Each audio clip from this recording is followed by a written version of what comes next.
बिस्मिल्लाहिर्रहमानिर्रहीम अस्सलामुअलैकुम। Money tailors की जानिब से वीकली वीडियो जिसमें हम पाकिस्तान के और दुनिया भर के जो मैक्रो इकोनॉमिक सिचुएशन है, जो मार्केट फंडामेंटल्स हैं और जो इकोनॉमीज़ को चीज़ें इफ़ेक्ट कर रही होती हैं उनके ऊपर, उन न्यूज़ के ऊपर मेनली हम नज़र डालते हैं, समझने की कोशिश करते हैं कि मैक्रो इकोनॉमिक लैंडस्केप में क्या हो रहा है ग्लोबली, जो कि फंडामेंटली मार्केट को किस डायरेक्शन में मूव कर रहा है। ना सिर्फ स्टॉक्स को बल्कि दीगर मार्केट्स को भी हम देखते हैं, हम ग्लोबल कमोडिटी मार्केट्स को देखते हैं, फॉरेक्स को देखते हैं और ओवरऑल एक सिनेरियो को समझने की कोशिश करते हैं कि स्मार्ट मनी किस तरह से, किधर से और कहाँ पे मूव कर रही है। और अगर अभी तक आपने चैनल सब्सक्राइब नहीं किया तो प्लीज़ चैनल सब्सक्राइब कर लें। इसके अलावा आप हमें जो है वो हमारे जो यूट्यूब चैनल के अलावा टेलीग्राम चैनल पे भी हमें ज्वाइन कर सकते हैं और उसके अलावा जो बाकी हमारे मीडिया कम्युनिकेशन चैनल्स है वहाँ पे भी हमें ज्वाइन कर सकते हैं। वीडियो अच्छी लगे तो बेशक लाइक भी कर दीजिएगा। सबसे पहले हम जो पाकिस्तान की न्यूज़ हैं उनके ऊपर नज़र डालेंगे। जो मार्केट के फंडामेंटल्स हैं ज़रा उनको देख लेते हैं। सबसे पहले हमारे पास जो न्यूज़ है डेफिनेटली वो फ्लड से रिलेटेड है। फ्लड की सूरत हाल जो कल से स्पेशली और पिछले 48 घंटों में जो डेवलपमेंट्स हुई हैं KPK में, उसके अलावा जो सिंध में बहुत बुरी सिचुएशन है, क्लाउड बर्स्ट और बाकी जो सिचुएशन है वो बहुत वर्स्ट सिचुएशन है। अल्लाह ताला मुल्क पे अपना रहम करे और आपसे ये गुजारिश है कि आप इन सब रिलीफ जो भी काम हैं, अगर आपको गवर्नमेंट्स के ऊपर ट्रस्ट नहीं है तो आप जो दूसरे इदारे हैं, जितने भी फलाही इदारे इस वक्त रिलीफ के लिए काम कर रहे हैं, तो हमारी तरफ से ये अपील है कि आप उनकी तरफ साथ भरपूर तरीके से कंट्रीब्यूट करें। This is the time to stand with public, with people, with your own people जो हम में से हैं और हमारा एक हिस्सा हैं।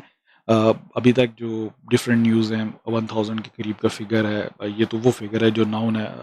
अभी तक बहुत सारे लोग एरियाज़ तक बेसिकली एक्सेस ही नहीं हो रही और उसके बाद जो उसके साइड इफ़ेक्ट्स हैं that is going to be devastating in terms of, जब आप बात करते हैं क्रॉप्स की, जब आप बात करते हैं नहरी निज़ाम जो धर्म भरम हो गया है जिसमें सिर्फ मट्टी भरी होगी, रेत भरी होगी और जब ये सब पानी गुजर जाएगा तो उसके बाद की जो सूरत हाल है, अगर आप ज़रा एक दफ़ा उसको भी सोचें तो शायद अनफॉर्चुनेटली एक बहुत बड़ा कहत साली का बहरान जो है वो आपको आगे नज़र आएगा। अल्लाह ताला रहम करे जी।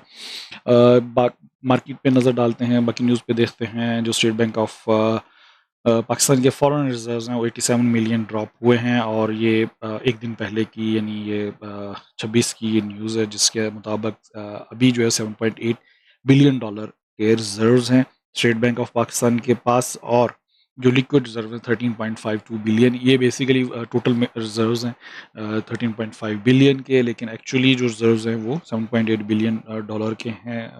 इसका डिफरेंस आप जानते हैं, इसमें कुछ वो हैं जो हम यूज़ नहीं कर सकते, रिजर्व के तौर पे ही हमारे central bank state bank of Pakistan के पास मौजूद हैं। काफ़ी सिचुएशन क्रिटिकल है। IMF के साथ क्या होता है उसके ऊपर बहुत सारी क्वेश्चन स्टिल पेंडिंग में हैं और जो डिफरेंट न्यूज़ और र्यूमर्स हैं मार्केट में, कल यानी 29 अगस्त को जब ये इजलास होगा जो IMF का इजलास है इसके अंदर ये फाइनल अप्रूवल होनी है, उसके ऊपर बहुत सारे पाकिस्तान के स्टेट डिपेंड कर रहे हैं। फ्यूचर की जो इकोनॉमिक सिचुएशन डेफिनेटली उसके ऊपर डिपेंडेंट है।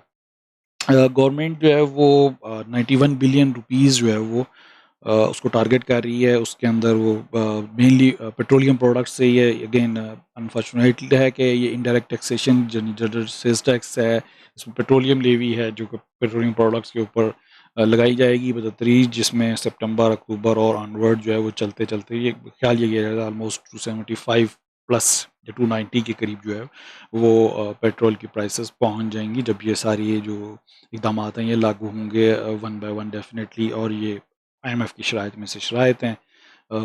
ऑप्शंस बहुत लिमिटेड हैं और डेफिनेटली गवर्नमेंट को उसी के अंदर है कि जो भी करना है वो करना है। और situation as we are coming down from all the way from the news one to all these news, situation जो है वो डेफिनेटली कोई अच्छी नज़र नहीं आ रही। इसके अलावा पाकिस्तान सेंट्रल बैंक ने जो है वो 1.8 ट्रिलियन रुपीस का जो है वो क्रेडिट बैंक के थ्रू जो है वो डिस्बर्समेंट की जाएगी एग्रीकल्चर सेक्टर को फॉर जो लोन्स में और बाकी जो वो क्रेडिट की रिक्वायरमेंट्स है उनकी, उसको फुलफ़िल करने के लिए की जाएँगी। जो वेजिटेबल और पेट्रोलियम प्राइसेज़ हैं, आपको पता है उसकी हाइक का जो अब इम्पैक्ट है वो आना शुरू हो गया है। डेफ़िनेटली वो इमीडिएट प्राइसेज़ का एक पूरा साइकिल है वो चलता है, और वो जो 42% पे इन्फ्लेशन था, वो 44.58% का फिगर जो रिसेंट मोस्ट फिगर आया है चंद दिन पहले, वो आया है। और ये मेनली ये जो है इस वक्त ड्राइव जो कर रहा है, या जो फैक्टर इसमें कंट्रीब्यूट कर रहा है, वो कोई और नहीं है, वो पेट्रोलियम प्राइसेस हैं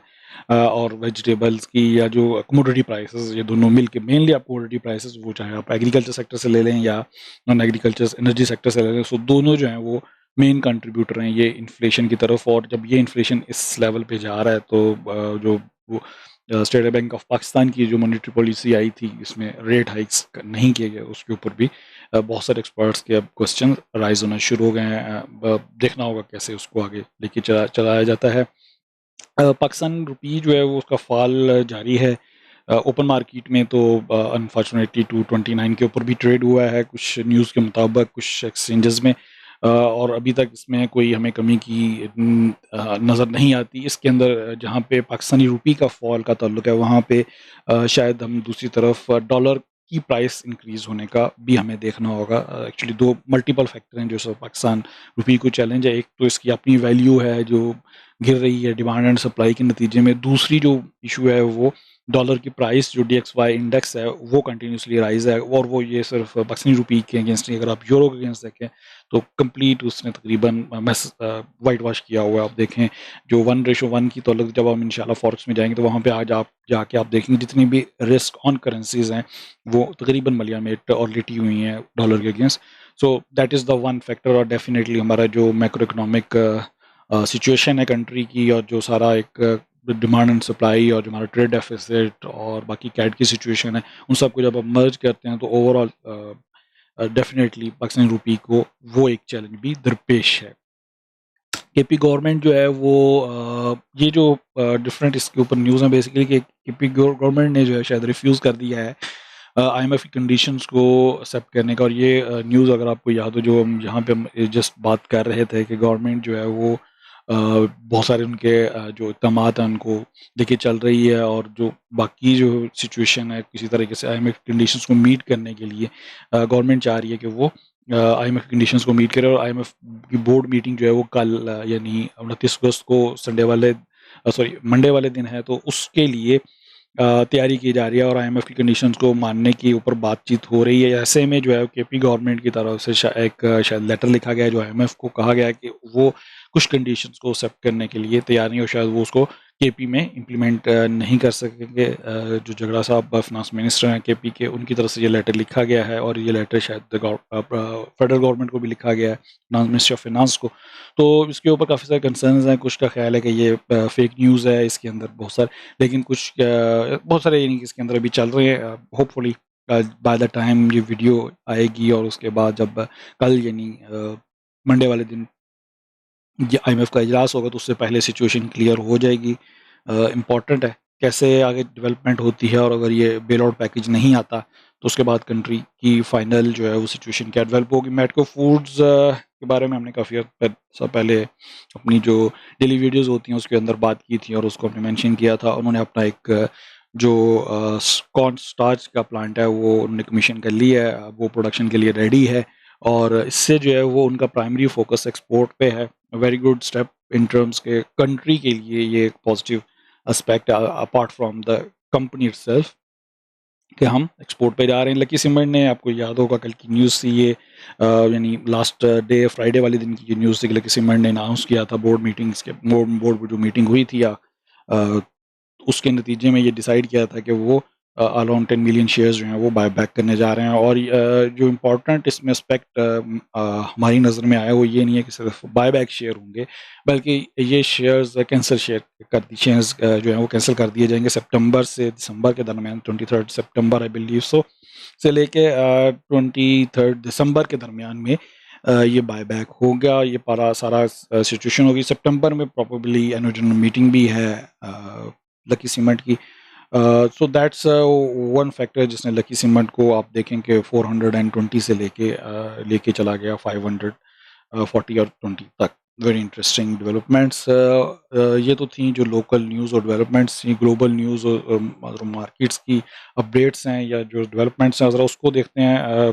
इसमें सबसे पहली जो खबर है वो आप जानते हैं, लास्ट ट्रेडिंग डे था और फ्राइडे वाला जो दिन होता है और मार्केट के ओपन होने के बाद जो सिचुएशन डेवलप हुई, जो फेड के जो पावल हैं उनकी तरफ से जो 8 मिनट की तकरीबन उन्होंने स्पीच की, उसने $78 बिलियन का जो है वो बड़े-बड़े जो अमेरिकन्स थे, टाइकून्स थे, उनको झटका दिया 78 बिलियन के। उसमें आप एलन मस्क को भी देख सकते हैं, इसके अलावा आप जेफ बेज़ोस को भी देख सकते हैं और अमेज़न के जो ओनर हैं और बाकी जितने भी बड़े हैं, उन सब के को ऑलमोस्ट उनकी जो वर्थ है उसमें से तकरीबन किसी की 5 बिलियन, किसी की 8 बिलियन जो है वो वॉश आउट हो गई। और वो नतीजा जो था वो ये 8 मिनट के अंदर जो स्पीच के अंदर जो हिंट दिया गया, जिसके अंदर ये कहा गया कि मज़ीद कुछ पेनफुल डिसीजन लेने होंगे, जिसके अंदर इन्फ्लेशन को कंट्रोल करने का शायद वाहिद तरीका मज़ीद जो उन्होंने हिंट दिया बेसिकली आपको याद होगा लास्ट जो था 75 बीपीएस का जो इंक्रीज़ किया गया था,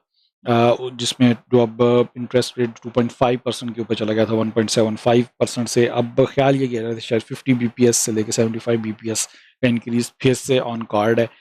कब अनाउंसमेंट होती है उसका तो एक अलग बात है, लेकिन बहरहाल इस सिंपल स्टेटमेंट ने, ये इस 8 मिनट की जो तकरीर थी पावल पावल की, और उसके नतीजे में डॉ जोन्स ने तकरीबन 1000 पॉइंट्स लूज़ किए। इसके अलावा जो बाकी इंडेक्सेस की अगर बात करें तो एस&पी ने जो है 4057 पॉइंट्स लूज़ किए। इसके अलावा नस्दाक ने जो है वो 12,000 पॉइंट 3.94% पॉइंट लूज़ करके वो चला गया जनाब 12,141 के ऊपर। एस&पी जो है 44,057 के ऊपर। और तो ये एक बड़े पेनफुल सिचुएशन है। अगर आप मेनली आप डाउ जोन्स को देखें तो 32,283 पर ड्रॉप हुआ। ओवरऑल जो है 3 to 4% का drop with in hours, not hours, I would say in fact with in minutes हुआ था।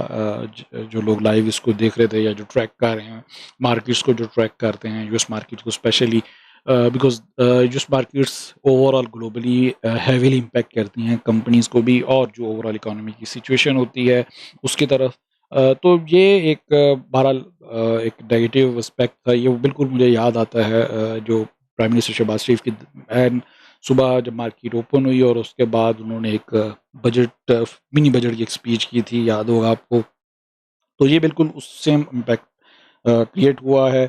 क्या ये रिवर्स होगा या इसके अंदर कुछ कंसोलिडेशन आएगी, ये कहना काबिल-अज़-वक़्त है। अपैरेंटली मार्केट ने ये झटका अब्ज़ॉर्ब कर लिया है और अभी इसमें मज़ीद नेगेटिविटी की गुंजाइश देखी जा सकती है कुछ दिनों में प्रोबेबली। फेड ने जो है ये ऊपर से रिलेटेड ही न्यूज़ है कि फेड ने जो है डिसाइड किया है कि जो इन्फ्लेशन को कट डाउन करने के लिए, इन्फ्लेशन को कर्टेल करने के लिए उनको अपनी पॉलिसीज़ जो है उसको मज़ीद टाइटन करना होगा। और सीधे से सीधा हिंट वही है जो बात हम कर रहे थे कि शायद वो मज़ीद रेट हाइक की तरफ जाएँगे। फर्टिलाइज़र सप्लाई जो है वो आप उसके अंदर आप देख सकते हैं कि कुछ सप्लाई के इश्यूज़ आ सकते हैं। उसमें काफ़ी डेंजरस सिचुएशन है जब, क्योंकि यूरोपियन प्लांट्स जो हैं वो अमोनिया प्रोडक्शन उन्होंने कट किया और वहाँ पे उनकी प्रोडक्शन कट करने का बुनियादी एक वजह जो है वो आप जानते हैं कि यूरोप जो है इस वक़्त गैस की सप्लाई के ऊपर एक क्राइसिस का शिकार है। और अगर आप बात करें जर्मनी की या बाकी कंट्रीज़ की तो जो उनको सप्लाई रशिया से आ रही थी वो इस वक़्त बंद हो गई है और उससे जो एक कंप्लीट क्राइसिस है। कोमोडिटीज़ में जाएँगे वहाँ पे हम इसको मज़ीद देखेंगे भी कि फिगर्स में भी क्या सिचुएशन चल रही है, but it is not very healthy overall. एक काफ़ी अलार्मिंग सिचुएशन है। एनर्जी की जो क्राइसिस है जो यूरोप में इमर्ज हो रहा है। चाइना का सेंट्रल बैंक ने जो है 2 बिलियन युआन जो है यानी ऑलमोस्ट 292 मिलियन यूएस डॉलर्स जो हैं वो इंजेक्ट किए हैं लिक्विडिटी के तौर पे। जो अपना बैंकिंग सिस्टम है, आप जानते हैं कि चाइना इटसेल्फ इन क्राइसिस नज़र आ रहा है। वहाँ पे हमने काफ़ी तफसील में एक वीडियो में जो पिछली हमारी इनफैक्ट वीडियो थी उसके अंदर हमने इसके ऊपर नज़र डाली थी। उसको हमने एनालाइज़ करने की कोशिश की थी कि वहाँ पे एक्चुअली चल क्या रहा है सिंस एवरग्रांड जो कोलैप्स हुआ उसके बाद से लेके अब तक उसका इफेक्ट जो है वो एक जो चाइना की मार्केट का इफेक्ट है, जो चाइना की जो रियल एस्टेट मार्केट है उसके अंदर जो स्लम्प शुरू हुआ और वो जो है वो आहिस्ता-आहिस्ता उसका ट्रिकल डाउन इफेक्ट अब पूरी दुनिया की तरफ जा रहा है। और ओवरऑल रिसेशन के जो बेल्स हैं वो इसी वजह से शायद सुनाई दे रही हैं मुख्तलिफ सिमत से, और उसका आगे देखते हैं कैसे चलता है। But it is alarming situation, चूँकि चाइना बड़ी इकॉनमी है, और अगर जिन लोगों को याद हो, बहुत सारे बेल आउट जो थे वो चाइना की तरफ से लास्ट रिसेशन में सामने आए थे। जो बहुत सारे कंट्रीज़ को बेल आउट किया गया था वो चाइना की तरफ से किया गया था। चाइना ने लास्ट जो 2008 का सेशन था उसके अंदर बहुत हेल्प आउट किया था बहुत सारे कंट्रीज़ को इन टर्म्स के वो रिवाइवल, और स्टिल जो है वो ऑलमोस्ट 8 मंथ का जो था वो टाइम स्लॉट हमें याद है कि लग गया था मार्केट्स को तकरीबन वापस आने में, जो एक रिकवरी टाइम था। इस दफ़ा चाइना खुद इसमें फँस गया है इस इश्यू में, और अब देखते हैं who is the saviour who will recover these things. OPEC nations ने जो है वो आपको याद होगा, अगर जो लोग मार्केट्स को फ़ॉलो करते हैं, सऊदी अरेबिया की तरफ से ये कल एक स्टेटमेंट आई थी जो एनर्जी मिनिस्टर हैं उनकी तरफ से, कि जो सप्लाई है इंटरनेशनल मार्केट में उसको और प्रोडक्शन जो है उसको इस लेवल पे रखा जाएगा कि जो प्राइसेस कंटिन्यूसली जो ड्रॉप हो रही है ऑयल की वो ना हो, उनको एक सर्टेन लेवल से नीचे ना जाने दिया। सो प्रोडक्शन उसमें कट का भी बात हुई थी, और उसके बाद फिर अल्जीरिया, इराक, उसके अलावा कुवैत, बहरीन, वेनेज़ुएला और बाकी कंट्रीज़ ने भी इस कॉल के ऊपर कह लें कि अपने लब्बैक कहा, और उन्होंने कहा कि जी ये बिल्कुल सही है ये एक्शन, और ये एक्शन अगर नेसेसरी हुआ तो ये लिया जाएगा जिससे एनर्जी प्राइसेस को नीचे जाने से रोका जा सके। और उसमें ऑफ कोर्स प्रोडक्शन कट का और सप्लाई को जब आप कटेल करेंगे तो डिमांड चूँकि वहीं पे रहनी है या बढ़ेगी, तो उसके हिसाब से वो एडजस्ट करेंगे सो दैट कि सर्टेन लेवल से प्राइस, ये हमने आपको शायद 2-3 वीक पहले बता दिया था जब प्राइसेस डाउन जा रही थी, ऑलमोस्ट 90 के करीब गई थी, अभी भी उसी रेंज में है। तो हमने कहा था कि ये 80 से 90 की जैसे ही 90-80s की तरफ जाएँगी तो इसके ऊपर डेफ़िनेटली वो कंट्रीज़ नहीं चाहेंगे जो मेजर ऑयल एक्सपोर्टर हैं कि प्राइसेस मज़ीद नीचे जाएँ, बिकॉज़ उनके बजट्स जो हैं वो इसके ऊपर डिपेंडेंट हैं, और डेफ़िनेटली वो इसको कंटेन करेंगे। और अब वो इस वक़्त वहाँ से जो है वो ये न्यूज़ आना शुरू हो गई हैं कि वहाँ पे क्या थॉट प्रोसेस चल रहा है इस वक़्त। इंटरेस्टिंग रहेगा। German power rises record €800 in last latest inflation boost, जो हमने पहले बात की आगे के एनर्जी प्राइसेस बहुत हाई जा रही हैं, और जो कट है गैस सप्लाई का यूरोप की तरफ, जर्मनी की तरफ, उसका इम्पैक्ट जो है वो अब आना शुरू हो गया है, और वो एक बड़ी अलार्मिंग सिचुएशन है। अगर आप यूके में बात करें, और बाकी कंट्रीज़ में जितना भी यूरोप है ओवरऑल बात करें, तो वहाँ पे एक काफ़ी सीरियस सिचुएशन है सप्लाई की, और जो उसकी प्राइसेस हैं they are going way high. Forex market में बात करते हैं, जिस फॉरेक्स की मार्केट के ऊपर नज़र डालते हैं। जैसा कि आप देख सकते हैं हमने पहले इसको टच दिया जहाँ पे हम Pakistan rupees versus US dollar की बात कर रहे थे, और हमने आपको बताया कि ये सिर्फ यूएस पाकिस्तान रुपी, एक तो पाकिस्तान रुपी के अपने मसले मसाइल जो हैं वो तो हैं ही हैं, लेकिन ये पाकिस्तानी रुपी ना सिर्फ अपने मसले मसाइल का शिकार है, बल्कि ये यूएस डॉलर भी जो है सेल्फ स्ट्रांग हो रहा है against all the risk on currencies.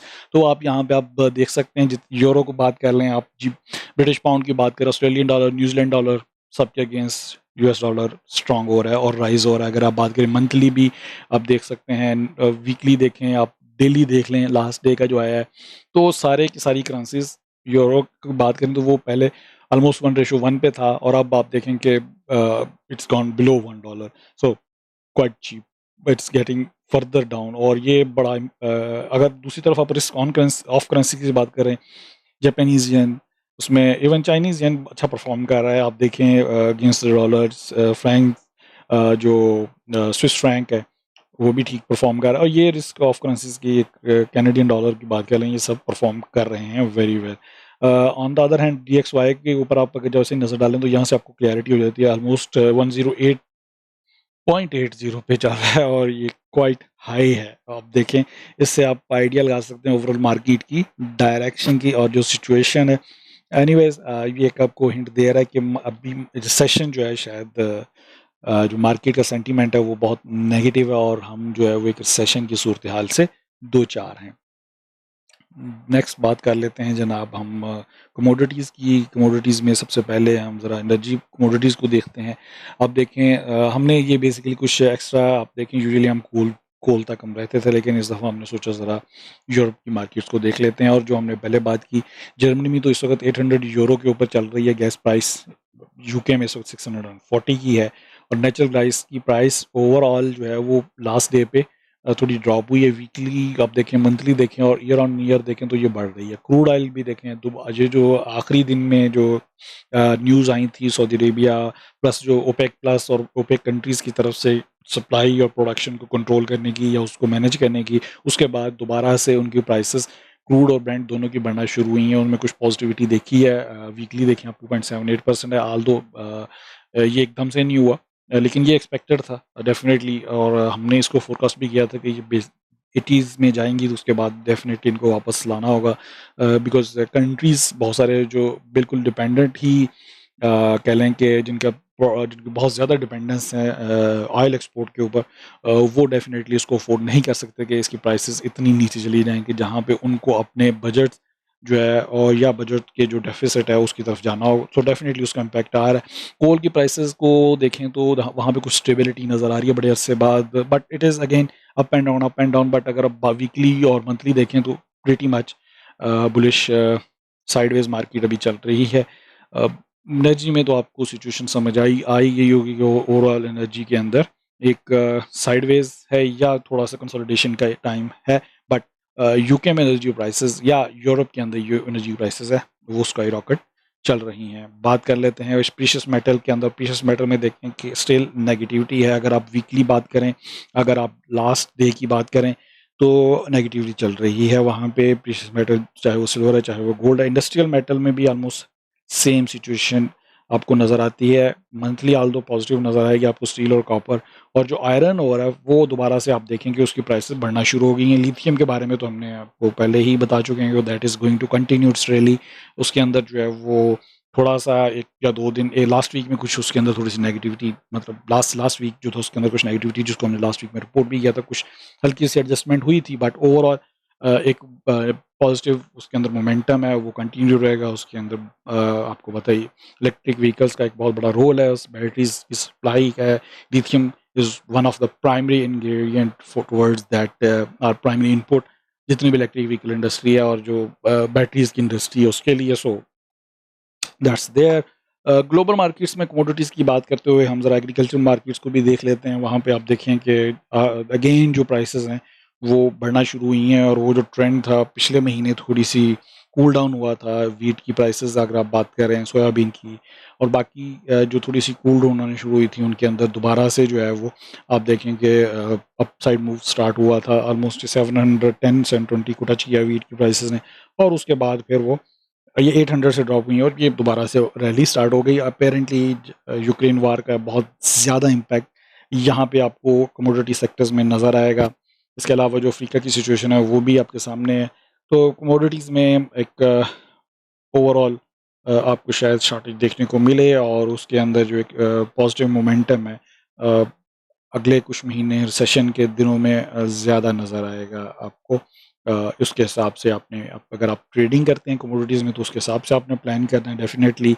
और अगर आप वैसे देखते हैं अपने ओन पर्सपेक्टिव तो फिर भी उसमें आपको ये चीज़ें अगर आप जो इनपुट के तौर पे इनकम जो कंपनीज इनको एज ए इनपुट यूज़ करती हैं, जो स्टॉक्स या जो कंपनीज जिनमें आप ट्रेड करते हैं उसको भी आपने इसी कॉन्टेक्स्ट में देखना है। ये जो इवन इवन आप फॉरेक्स की बात कर लें तो फॉरेक्स में भी ये चीज़ उसी तरह से वैलिड है कि जो यूएस डॉलर स्ट्रेंथ हो रहा है तो जो कंपनीज जो हैं एक्सपोर्ट करती हैं पाकिस्तान से बाहर, चाहे वो सिस्टम फॉर एग्जांपल सबसे बेस्ट एग्जांपल एवेंसियन है या आईटी की कंपनीज है जितनी भी, वो एक्सपोर्ट करती हैं तो वो यूएसडी में बाहर से पैसे लेके आ रही होती हैं और वो पीकेआर में लोकली कर रही होती है, तो उनका जो वैसे आप देखें उनकी प्रॉफिट रेशियो बहुत ज़्यादा बढ़ जाती है, तो उनके लिए ये बेनिफिशियल होता है। तो आपने इन सारी न्यूज़ को डिस्कस करने का या इन सारी अब डेवलपमेंट्स को जो है डिस्कस करने का मकसद बुनियादी तौर पर ये होता है कि हम समझ सकें कि हम किस तरह जा रहे हैं, किन कंपनीज़ में अगर हम इवन पाकिस्तान स्टॉक एक्सचेंज में भी ट्रेडिंग करनी है तो हम कैसे उनमें पोजीशनिंग अपनी कर सकते हैं या कैसे उसको ओवरऑल देख सकते हैं, फंडामेंटली क्या चेंजेस आ रही हैं जो उनको इम्पैक्ट करेंगी। टेक्निकल्स की बुनियाद पे हम एंट्री एग्जिट तो डिसाइड करते ही हैं, but based on this all the developments in the global markets हम उसको अपने आप को कहाँ फिट ज़्यादा देखते हैं, ज़्यादा कंफर्टेबली एक बेटर डिसीजन मेकिंग कर सकते हैं कि कहाँ पे हमें एंट्री लेनी है। यूएस स्टॉक्स का आपने देखा वीकली जो था पिछले वीक में काफ़ी पॉज़िटिविटी थी, उससे पिछले वीक में कुछ पॉज़िटिविटी थी, लेकिन फिर आखिरी दिन आपने देखा कल जो बेसिकली जो स्लंप आया, जो जो जो 8 मिनट की पावर की स्पीच थी, उसके बाद मार्केट्स ने ऑलमोस्ट फ्री फॉल में गईं और उसका इम्पैक्ट पूरा वीक उसने रेड कर दिया। आपने देखेंगे सारी सारी मार्केट्स जो हैं वो वहाँ पे आपको रेड नज़र आ रही हैं। अक्रॉस द बोर्ड जैसा कि हमने पहले डिस्कस किया 3% से लेकर तकरीबन 4% तक ड्रॉप हुई हैं, और ये सूरत-ए-हाल फिर ट्रैवल की है यूरोप के अंदर भी। ऑलमोस्ट जितनी भी यूरोपियन मार्केट्स हैं वहाँ पे भी आप देखें weekly trend across the board negative रहा है, और ये बिल्कुल भी डिफरेंट नहीं है। अब जो मार्केट्स अगर एशियन मार्केट्स में अगर जब आप जाते हैं, चाइनीज़ मार्केट तो खैर कंटिन्यूसली नेगेटिव परफॉर्म कर रही हैं, और वहाँ पे इस दफ़ा भी कोई मुख्तलिफ न्यूज़ या मुख्तलिफ आपको पर्सपेक्टिव नज़र नहीं आता। वहाँ पे वो कंटिन्यू है, नेगेटिव ट्रेंड कंटिन्यूस है। अगर आप बात करें सऊदी मार्केट, वीकली तो नेगेटिव, आखिरी दिन उसने कुछ अच्छा परफॉर्म किया है, पॉजिटिव परफॉर्म किया है। जापानीज़ मार्केट ने भी कुछ आखिरी दिन बेहतर परफॉर्म किया, ऑल्दो वीकली ट्रेंड अगर आप ओवरऑल बात करें बांग्लादेशी मार्केट के अलावा तो सब नेगेटिव इस वीक में रही हैं। So that is from the market.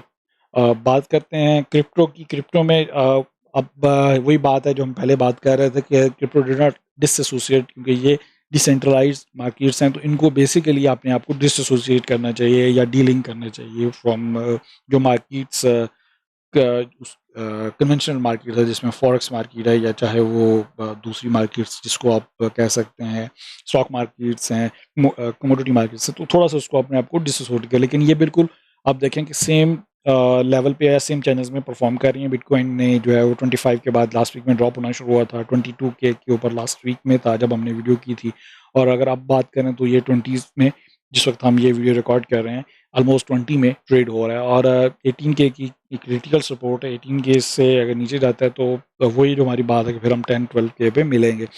Bitcoin is the deciding factor overall जो डायरेक्शन है मार्केट की। इथेरियम की बात करें, अगेन 2000 से ड्रॉप हुआ, 1700 पे था लास्ट वीक में, और अगेन अब जो है वो 1500 की रेंज में आ रहा है। 1000 तक जा सकता है। अपने अपनी जो रिस्क एपिटाइट है उसके हिसाब से अपनी ट्रेडिंग स्ट्रेटजीज में डिवाइड कीजिएगा। However it's a long winter season ahead, at least अगर अभी हमें 6-8 महीने कोई बड़ा बूम नज़र नहीं आता। छोटी रिलीफ रैलीज या वो हो सकती हैं, और जो जैसा कि आपने रिसेंट देखी उसी तरह की रिलीफ रैलीज आएंगी। उसमें अगर आपको कुछ बाय सेल करके कुछ प्रॉफिट मेकिंग कर सकते हैं, तो वो अपने रिस्क एपिटाइट और रिस्क प्रोफाइल के हिसाब से आप ज़रूर करें। ये तो थी जनाब आज की वीडियो। उम्मीद है कि आपको हमारा एनालिसिस और हमारा जो भी इनपुट है, जो हमारी अंडरस्टैंडिंग है, वो आपके लिए फ़ायदेमंद साबित होगी या उसमें से आपको कुछ इन्फॉर्मेशन अच्छी मिल सकती है। अगर कोई कमेंट्स हों, सजेशन हो, कोई फीडबैक हो, तो प्लीज़ शेयर कर दिया करें। हमारी कोशिश होती है कि हम उसको अगर अगर कोई इनकरेक्ट इन्फॉर्मेशन हो तो हम उसको करेक्ट कर लें। उससे बाकी जो व्यूअर्स हैं उनको भी हेल्प हो सकती है। और अगर चैनल को अभी तक आपने सब्सक्राइब नहीं किया तो प्लीज़ चैनल को सब्सक्राइब भी कर दें। अपना दोस्त रिश्तेदारों का ख़्याल रखें। अल्लाह हाफ़िज़।